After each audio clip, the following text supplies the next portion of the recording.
What's going on, man? Welcome back to the basement. I'm Ron, and I'm gonna be honest with you guys. I had a completely different video scheduled for today. I spent all yesterday outlining it. We did a bunch of research and sort of talked through my favorite rounds 4 through 7 wide receiver targets. And then the NFL just dropped all the news in the world on us in the last 2 days. We had Dalvin Cook signed with the Jets. Ezekiel Elliott signs with the Patriots. You have J.K. Dobbins coming off the PUP. You have Breece Hall coming off the PUP today. We have a bunch of news. We even have some preseason Game 1 takeaways to get into. And I figure there's a lot of questions. I know a lot of you guys are probably asking, where are we taking Ramondre in drafts now? Where are we taking Breece Hall in drafts now? Where should I be taking Ezekiel Elliott? And I want to sit down, service the people, and answer all of the questions you guys may have. So today we're going to talk through all of the massive news, updates, all of the major changes that I'm making to my rankings today from the weekend, from these last couple of days of news. So if you learned something new, if you enjoy, make sure down below, subscribe, leave a like. Let's go. Like this froze, ice cold, ice around my body like I'm frozen. She gonna let me. Now, we spent the entire day, or not the entire day, but the first half of the day, updating the rankings on Patreon to make sure you guys have the most up-to-date rankings possible. Patreon.com/Ron Stewart. You get my top 200 rankings cheat sheet. I go into every draft with it. We did a high-stakes stream earlier today where I used the updated rankings. So they're all updated for Dalvin Cook and Breece Hall and Ezekiel Elliott. And all the changes we're going to talk through today are reflective of the rankings. So if you have a home league coming up and you want the most up-to-date source, make sure you check it out, patreon.com/Ron Stewart. So let's talk about the biggest news dump of the last 2 days. Dalvin Cook is a Jet. Now, we'll talk about where I move them in the rankings as we get further and further into this breakdown. But let's look at Connor Hughes' tweet here. He's a Jets, you could kind of call him a beat reporter, but he's a Jets reporter, and he operates on Twitter. He's one of the good ones. And here are some of his thoughts. So these are the thoughts from a guy inside of the Jets building every day and watching practices and kind of what he feels is the sentiment around the team. So this is not from a fantasy perspective. It's from a Jets football perspective. And he said the immediate thoughts on the Jets adding Dalvin Cook. He said, Dalvin Cook, is he the same player he was during his heyday with the Vikings? Probably not. Yes, he's only 28, but he has 1,282 rushes and 221 catches. That's a lot of mileage. Last year in 17 games, he rushed for 1,173 yards and 8 touchdowns. The key number, 4.4 yards per carry, the lowest of his career. If you're expecting the 4-time Pro Bowler who's rushed for 1,000-plus yards every year since 2019, he's probably not that guy. But he said, but who cares? Even Cook at 80% of the player he once was is still pretty damn good back. When you're a team with Super Bowl aspirations, you can't ever have enough good players. Something I'm not sure is talked about enough. How many 8-man and loaded boxes are these Jets running backs actually going to see? You'd figure a lot with Breece Hall and Cook, but Aaron Rodgers is the quarterback. Garrett Wilson, Corey Davis, McCole Hardman, and Allen Lazard are the wideouts. I gotta be honest, he's putting too much respect on Corey Davis, McCole, and Allen Lazard here. But loading the boxes mean you're taking someone from coverage and putting them up front. Can you really afford to do that with those players out there? I'd really just say with Aaron Rodgers and Garrett Wilson out there. And then he says, this is still Breece Hall's team. He's the Jets' bell cow the moment he's back. Cook isn't stealing touches from him. He's spelling and helping him. This isn't an indictment on Hall's health. I'm told he's still on schedule, which is pretty much the biggest takeaway, is that this is not an indictment on where Breece Hall is in his recovery. Breece Hall was activated from the PUP today, which is massive, massive news. If this news didn't come out yesterday with the Dalvin Cook signing, all of the Breece Hall guys would have been coming out of the word works going crazy. So it's not like it completely offsets what just happened here, but we get a pretty big positive for Breece Hall after a pretty big negative yesterday where he's practicing, he's good to go, he's on the road back from recovery. And then at the same time, Dalvin Cook has his own injury concerns as well, where Dalvin Cook is still working back from a shoulder surgery in that he's not ready to practice right now while Breece is. Breece is with the team practicing. Dalvin Cook is still recovering from a shoulder injury that he got, shoulder surgery that he got in the offseason. And that's the big thing with Dalvin Cook. Only one out of the last 6 seasons that he's played. He's only played 6 seasons in the NFL. Only one time has he played the entire 17 games, or it used to be 16 pre-2021, but you get what I'm saying. Only one time has he played the full amount of games that he could possibly play. And if we look back, his shoulders are a big concern, man. Like since 2016, 2017, he's pretty much popped a shoulder or dislocated a shoulder or torn a labrum like almost every single year. Like this shoulder surgery is simply a Band-Aid short-term fix to kind of stabilize things. And that's good for Breece Hall because we get Dalvin Cook to shoulder the early workload while Breece Hall is working back from this ACL tear, and then eventually the pendulum is going to swing back, where I think Dalvin Cook is going to be the 1A for the first probably like 1, 2, maybe 3 weeks, and then Breece Hall becomes the 1A to Dalvin Cook's 1B. Now, in terms of where I've moved to these players, I moved Dalvin Cook down. I moved Dalvin Cook from RB30 as my 806 to my 904 as my RB36. And the reason I did that is because Dalvin Cook, like, this wasn't a good landing spot for him. Miami was the spot. If he goes to Miami, he becomes the lead grinder on this team. He projects really, really good, where this is going to be a team that scores a lot of points, right? And he would be competing with Jeff Wilson, Raheem Mostert, and a rookie. Pretty empty running back room for him to be in. But now he goes to the Jets. He's a good week 1 projection, right? Like an early season hammer where he's probably going to stack his best games early on. But the Jets have a brutal schedule where they have the Bills in their first 6 games. I think they have the Cowboys, the Eagles. They have a really tough slate of games early on. I think they might even have the Chiefs early on. It's a really tough schedule for the Jets here. So now you're going to have Dalvin Cook. He's going to be the lead guy early. But there's not that same upside he would have had on a team like Miami, where now late season when we want to win games and win playoff matches, Dalvin Cook becomes worse and worse and worse as Breece Hall works back. And again, Dalvin Cook, only 1 of 6 seasons has he ever played the entire slate of games. There's a good chance that shoulder doesn't hold up. He takes the brunt of the work early on, and it wouldn't shock me at all if he missed a stretch of games, in the middle of the season, and then never really put his foot back on the gas as Breece Hall kind of leaves him in the dust. And when we talk about where I feel about Breece Hall here, he was my 307 as my RB11. You have to remember as well, he'd likely be more like my 301, 302, but we were expecting the Jets to maybe add Dalvin Cook, and then they did. So I already had him at 307 as my RB11. He's now my 401 as my RB12. I think I put Jahmyr Gibbs ahead of him, and I put him below some of those other wide receivers, but 401 was really the earliest that I could justify. I was messing around with the ranks, and that's really the lowest that I could possibly put him in this spot. And just kind of to sum up how I feel about this entire situation is that I think Breece Hall comes in, Dalvin Cook takes the brunt of the work early, and it makes it so Breece Hall doesn't have to rush back, which is good. But then once Breece is good to go, this team wants to future the offense around Breece Hall, let him be the main ball carrier in this offense. And that's what's going to happen after those first few weeks of the season and he works back. This signing, again, isn't that the team doubts Breece Hall or doesn't think he's going to be healthy, right? He's on schedule for week 1 at this point. This was Aaron Rodgers just took a massive, massive pay cut of $20+ million. This signing was simply just a vote, not a vote, but just something to sort of make a good faith signing for Aaron Rodgers, similar to the Allen Lazard and the Randall Cobb deals, where it's just, Aaron Rodgers has history with Dalvin Cook in that same division, and you also have a lot of young running backs in this backfield, and they want to win games, right? Michael Carter heading into year 3, Bam Knight heading into year 2, Izzy Abanikanda is a rookie, Breece Hall heading into year 2. All these guys are really new to football, and I think it will help Aaron Rodgers early on to have a veteran running back that knows what to do in crunch time and crucial situations.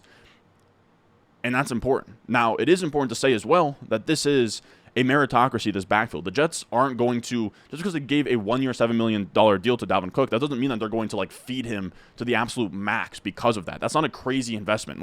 It's a crazy investment for running backs, but it's just a 1-year deal. So if you get to week 10 and Dalvin Cook isn't good, because it's on a long-term deal, they don't have any incentive to just keep hammering him because they're paying him money. It's not that money was going to go unspent anyways, right? They already had a certain amount of dollars to use between where they're at and where the salary cap is at, and that would have just been dead money, especially after Aaron Rodgers did that pay cut. They decided to do something with that money. I think it says less about Dalvin Cook and their investment in him, and it says more about just where they were at money-wise, and it's why a guy like Ezekiel Elliott got $6 million as well. It's just these are teams, that's the money they have left over. Why not use it, right? I think Jacob Sanderson had a really good line in his Substack about it today, thinking about thinking Substack, and he pretty much said it's like when you're in an auction league and it's your last pick, right?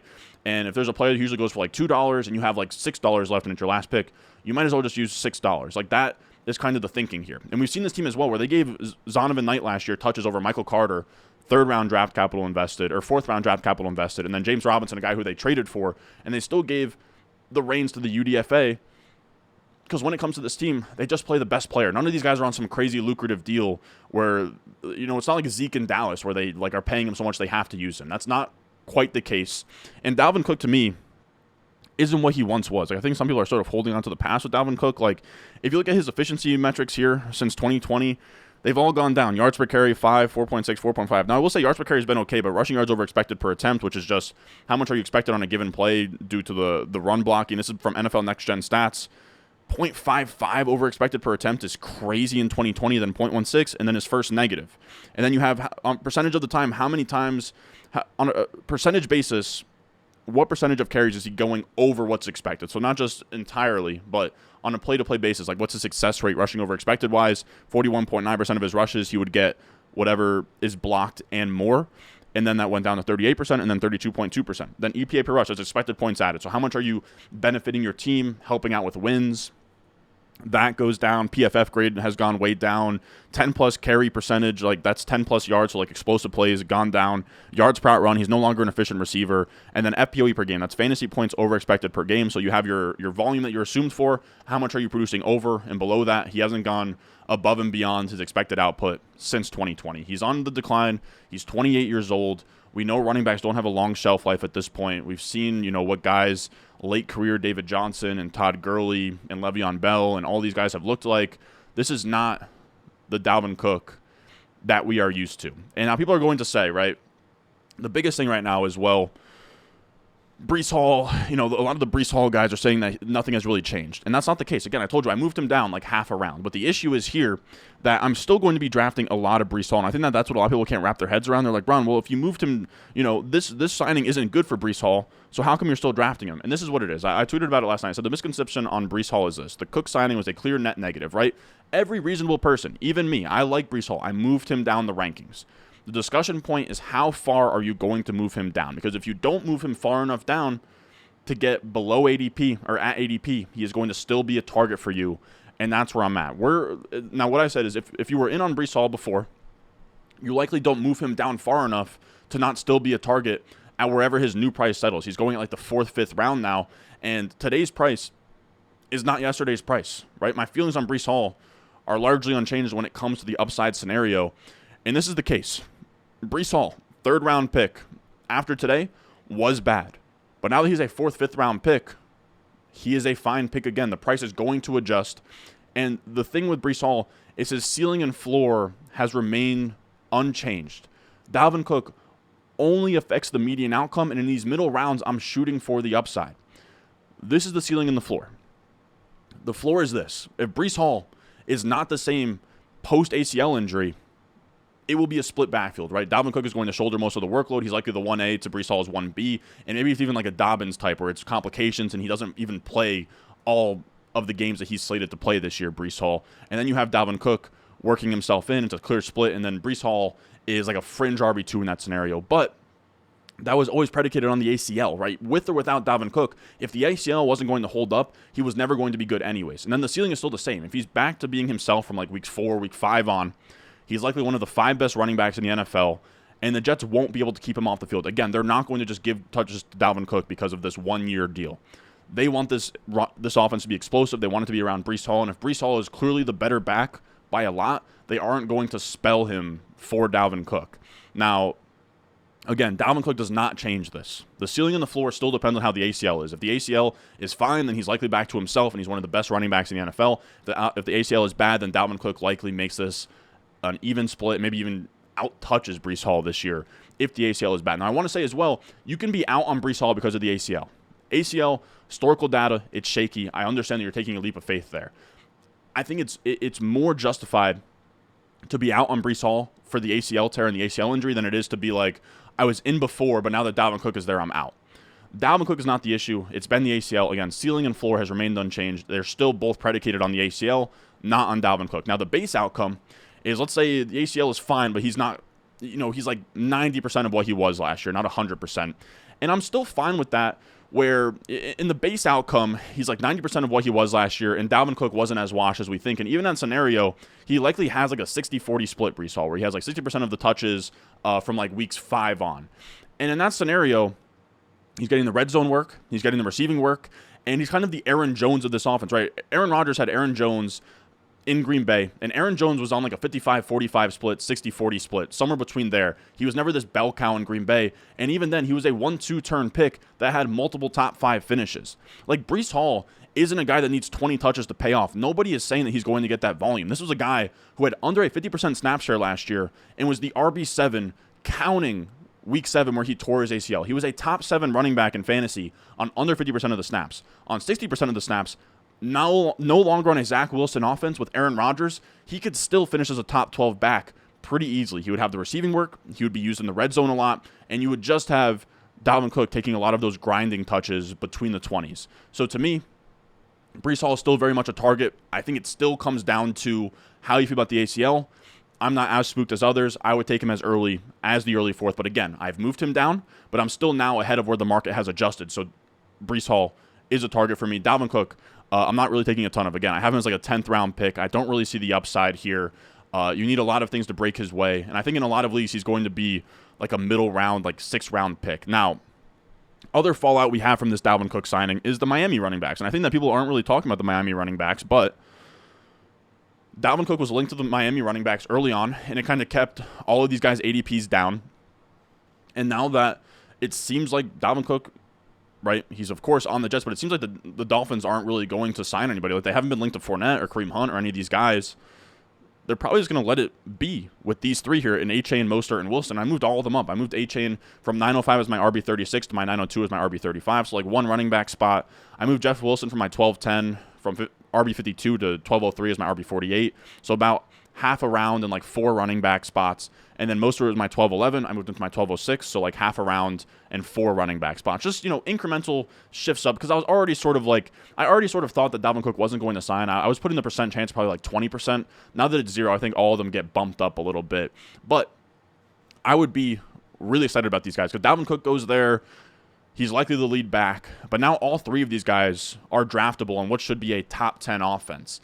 And to me, Jeff Wilson's role feels the most secure. Now, I'm drafting A-Chain the highest and the most because I think he has the most upside here. But I think Wilson probably has the highest floor. Where to me, Raheem Mostert and A-Chain profiles a very similar back in this McDaniel / like Shanahan scheme, where it's going to be a zone running scheme, the outside zone stuff, the explosive stuff.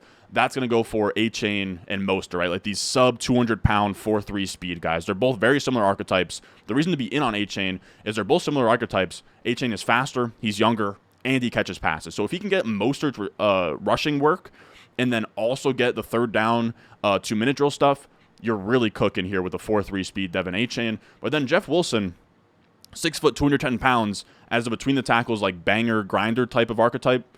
Mostert and A-Chain are just completely different archetypes than that. So Wilson has that on lock. It's like between the 20s grinder, can work in on the goal line, which in a good back, you actually want those guys. So Jeff Wilson and A-Chain are kind of targets for me at this point. Now, moving on, we have Ezekiel Elliott. Now, I don't have a tweet that like confirms that Ezekiel Elliott is a Patriot, but we know that he's a Patriot.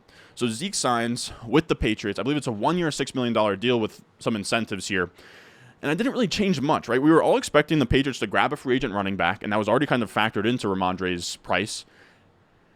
And with Zeke, I guess I was always kind of expecting like the Cowboys or something not so great. Like Zeke for me went from my 1405 as my RB61 to my 1307 as my RB54. So I moved him up like 7 running back spots and like a full round, but it's like 13th round. I don't know that I'll really get him much. Ramondre went from my 305 as my RB9 to my 309 as my RB11. So just 2 running back spots down and only like 4 spots of rankings. Because again, I was already kind of factoring in the fact that the Patriots were going to grab a free agent running back. It looked like it was going to be Dalvin Cook. It looked like it was going to be Fournette. And it's kind of the best case scenario that it was Zeke. Zeke is the worst one of that bunch, where Zeke might not be much worse than Fournette, but Fournette is scary because he has the receiving work where he can catch a lot of passes and take those dump-offs. Ramondre Stevenson, Zeke is no threat to Ramondre Stevenson's receiving role. What Zeke is going to be is the guy who is going to threaten for some of those short yardage goal line type of carries. But I still am not all that scared because, again, like Ramondre, we were never really thinking that he was going to be an 80% plus opportunity share, like bell cow, 20 plus touch a game guy in a Bill Belichick offense. Like that was never going to happen. But this is going to be a team that is going to use their running backs a lot. Their receivers are too weak not to, right? It's like Hunter Henry, Devontae Parker, Juju Smith-Schuster. They're going to run the ball a lot. They're going to use running backs. This offense was terrible last year with Matt Patricia. The offense was actually pretty decent under Mac Jones when Mac Jones was a rookie. You bring in Bill O'Brien, which, of course, Bill O'Brien, awful GM. But as a coach and a schemer of offense, like he's not terrible. He had Deshaun Watson, taking these Texans teams to the playoffs and like doing well. Like Bill O'Brien as a coordinator isn't awful. So I think this offense is going to take a step back. This is an offense that always uses their running backs and has them score it in close and on the goal line. And for Ramondre, we want the high-value touches, and that's what he's going to get. Now, high-value touches are touches inside the 10-yard line and receptions. Again, we want pass catching upside as always, touchdown upside as always.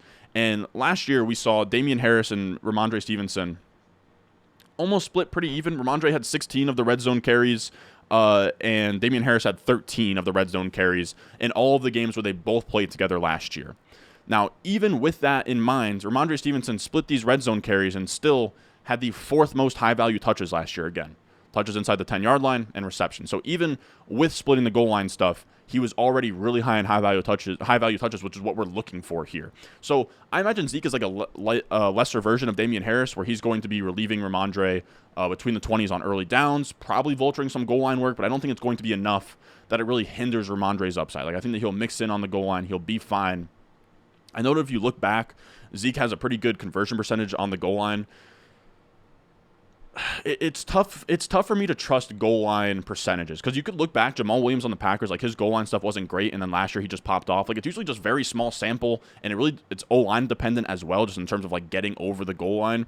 I think to me it's more of a usage thing, and Ramondre was the preferred guy over Damian Harris last year, and Bill Belichick has been known to be one of those guys who just sort of lets running backs out there for certain series. So I don't think that they're just going to get Ramondre in and then pull him out and have Zeke be like this goal line specialist.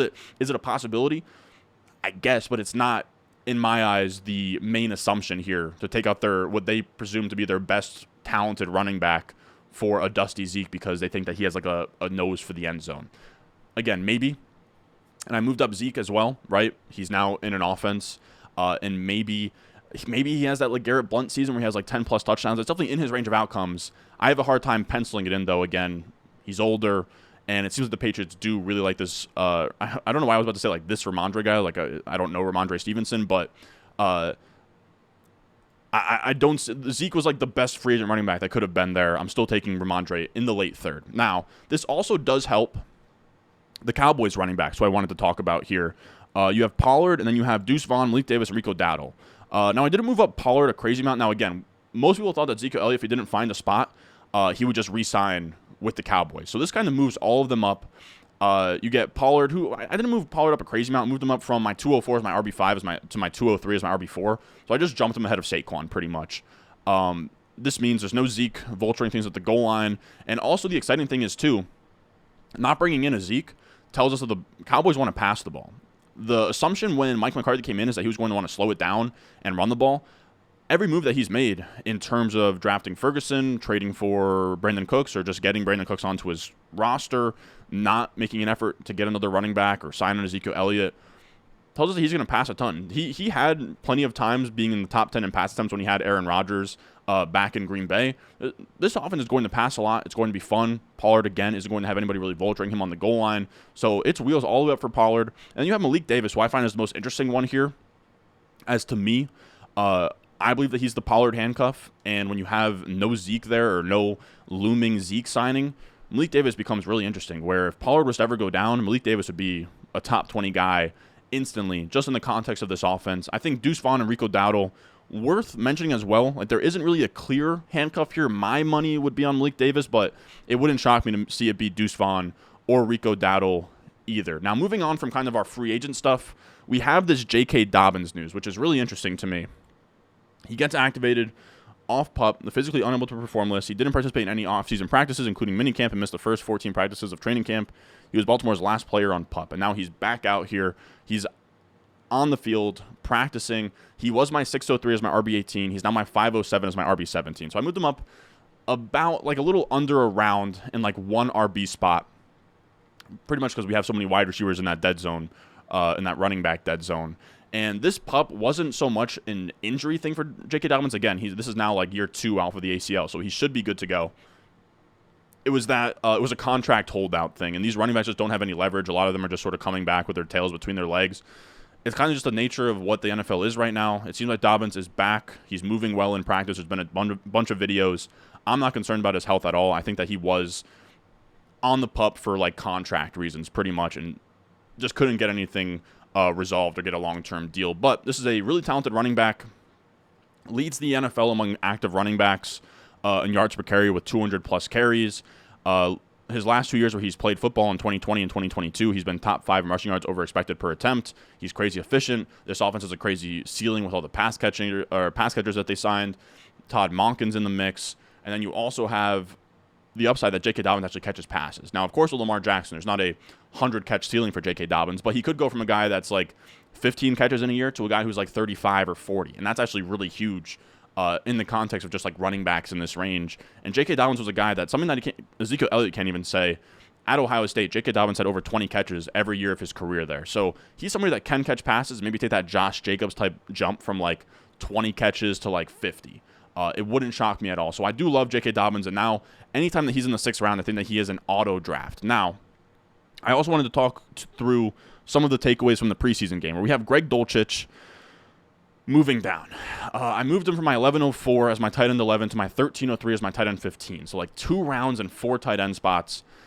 It's looking pretty tough right now. All right, so Adam Trautman was listed as the tight end 1 on the unofficial depth chart, and then in their first preseason game this weekend, Greg Dulcich only joined the field for 3rd downs and 2 tight end sets. Last season, he would play significantly on early downs and 3rd downs. You have Trautman, who caught 2 passes in the first half, while Dulcich wasn't targeted. Trautman has a history with Sean Payton, consistently playing over 80% of his team's offensive snaps last time he was healthy with Payton as his coach. Trautman was listed as a starter on the unofficial depth chart. He said, but the fact that he played in 11 personnel on early downs is a problem for Dulcich's fantasy value. So even in 11 personnel, Trautman is out there, which is really, really bad. He said if this carries on into the regular season, then Dulcich likely won't be a fantasy starter. Chris Manhertz was brought in as a run blocker, and then Payton did refer to Dulcich as a joker in the offense, similar to Taysom Hill or Darren Sproles. The Broncos didn't use Dulcich in these kinds of creative ways on Friday night, but this could help his fantasy value. So it's not a complete death sentence, but he probably has to get moved down. Like we look last year at all tight ends with 10 points per game or more, they all had a 70% route participation. Greg Dulcich in his first preseason game with all the starters was at 50%, which is not going to work. Now,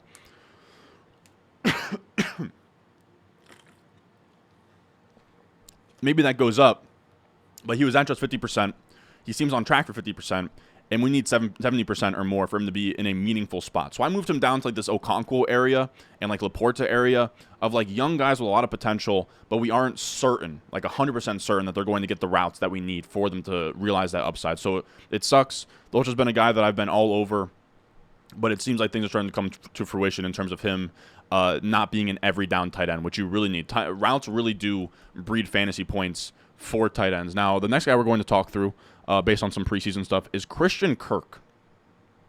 We had him as our 506 as our wide receiver 28. He's now our 510 as wide receiver 31. So not really a huge fall. I moved him like 4 spots down, 3 wide receiver spots. I really just moved him behind Deontay, JSN, and Lockett.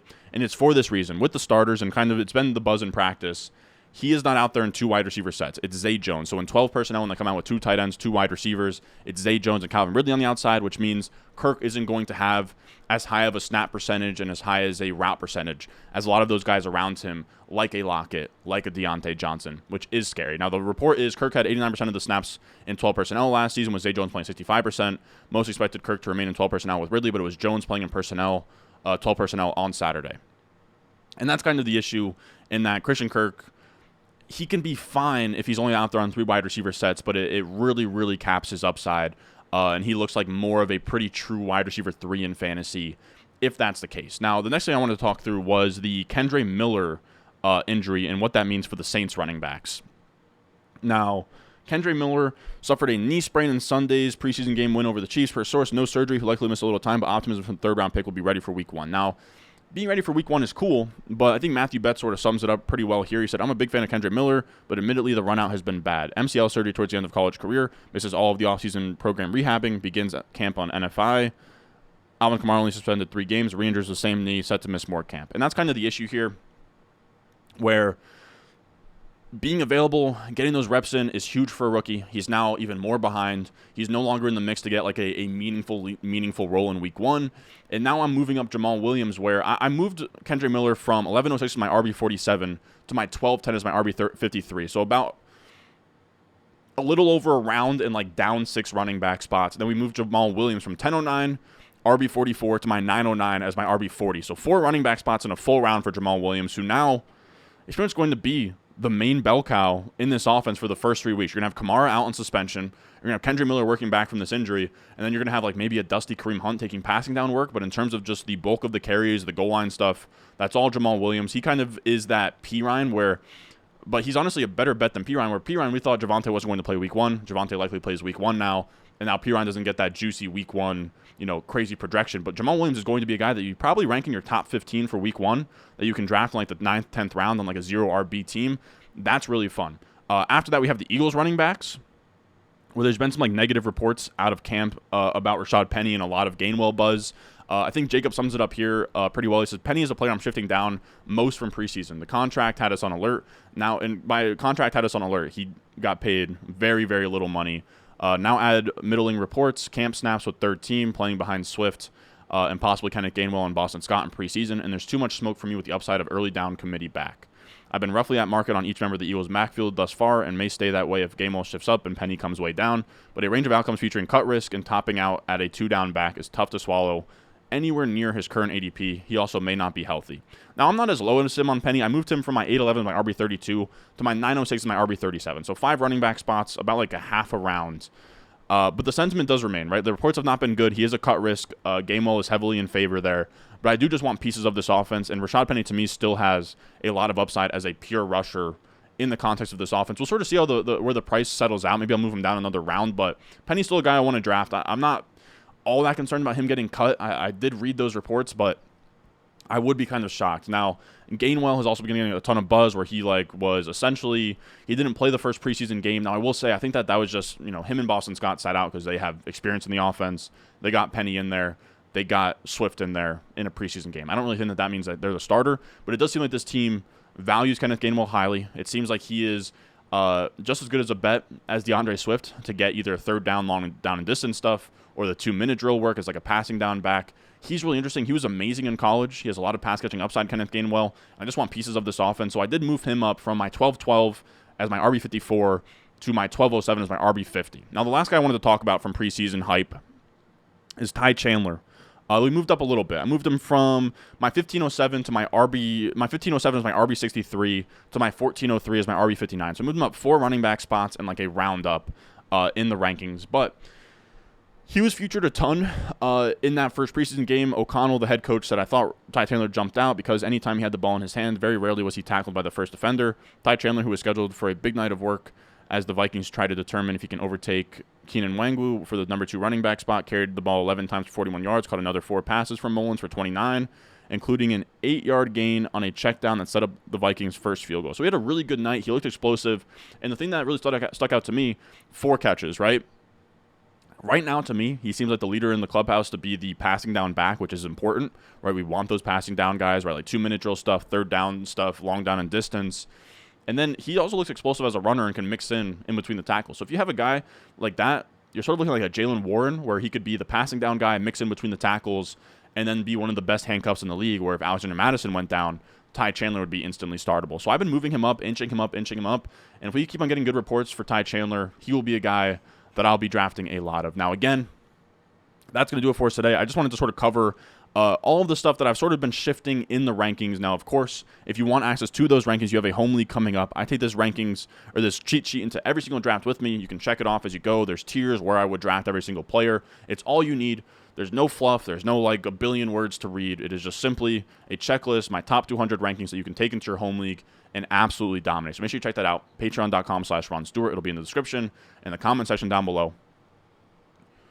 Also, you get a bunch of really cool stuff. You get weekly rankings, you get rest of season rankings, you get my start-sit streams on Sunday mornings, exclusive to the Patreon, and more. And then I'll also say as well, I'm updating these rankings every single Sunday. So I updated them today. I should have another update on Sunday, and these rankings will keep on being fresh for the good people on Patreon. But if you can't support there, I hope you enjoyed the video.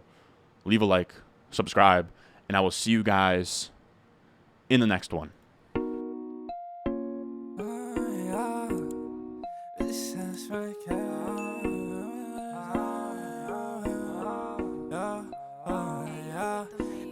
Stones, like this froze, ice cold, ice around my body like I'm frozen.